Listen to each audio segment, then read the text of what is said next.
Taking a look at the WK-343 Assistive Technology Plan, or the AT Plan.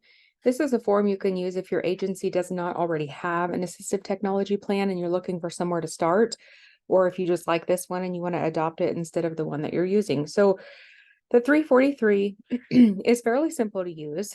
Again, anytime you have a form with the yellow boxes on it, these yellow boxes are not going to print. They're just an alert for you to remind you of important reminders or functionality on the form. So for example, this one talks about how when you have a service, an actual technology service, you want to make sure that you're documenting that on your accommodations and modifications, or maybe you call it supplementary aids page.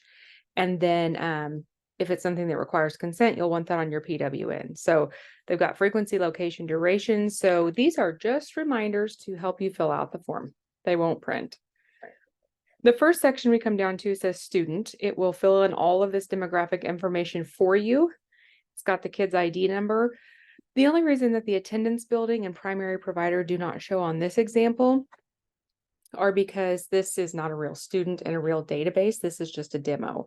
So if you notice that the attendance building is missing, or the primary provider or something is missing that you think should be filled out because you cannot type in that box, go back to your IEP itself, go on the attendance building, select one of those, put in a primary provider, and when you come back here, those will be filled out for you. So if I'm looking at an AT plan, I want to look at a new service, I click the new button. Okay, this is going to look a little bit overwhelming at first if you're not used to the rich text editor or RTE boxes, simply because they've got a lot of buttons on them. When you print this, you will not see these buttons, and the format is much easier on the eyes to look at. So keep in mind, none of this prints here. It's just for your ease of use in case you are wanting to copy and paste and make that a little easier, or if you want to use bullet points or any of those things that you are able to do with a rich text editor box.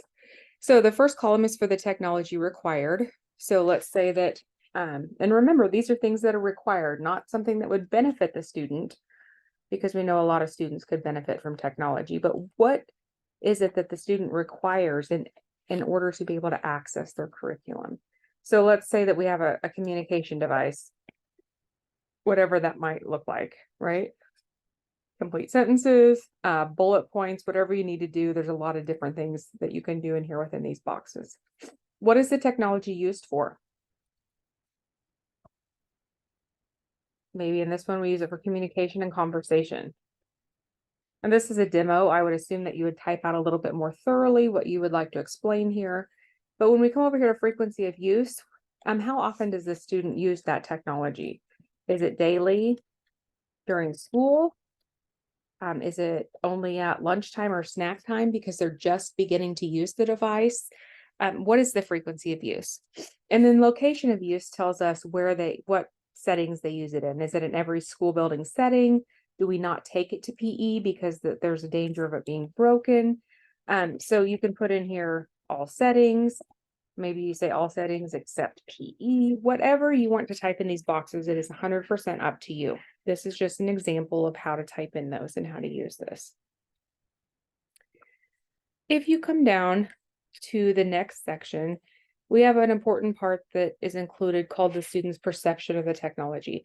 It's always important to consider the student's perception, because if you have a student who is not into the use of the technology or is scared because it's something new they haven't done before, that's good information for someone to know, especially if they're moving schools or moving providers for the following year.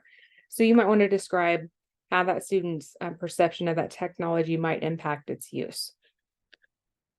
Another yellow box with reminders here tells us that the training should be documented on the supports for school personnel section of your page on your services, which include frequency, location, and duration. So for example, if you have specific training that is required because you're using a communication device and you have staff, let's say you're using a PECS book, and you have staff who haven't used a PECS book before or need a refresher, this is just that reminder for you that if training is required in order to be able to use this device for your staff, then you want to make sure that you include that over on your school personnel supports page. As we scroll down, building capacity within the school. What training or support do people need, and who are the staff responsible? So that's pretty self-explanatory. Maybe on here that you need to go through a one-on-one session with the primary provider or the speech person on how to use that device. Whatever the case is, you would enter your text here, and then whichever staff is responsible, there might be more than one, you put that information over here.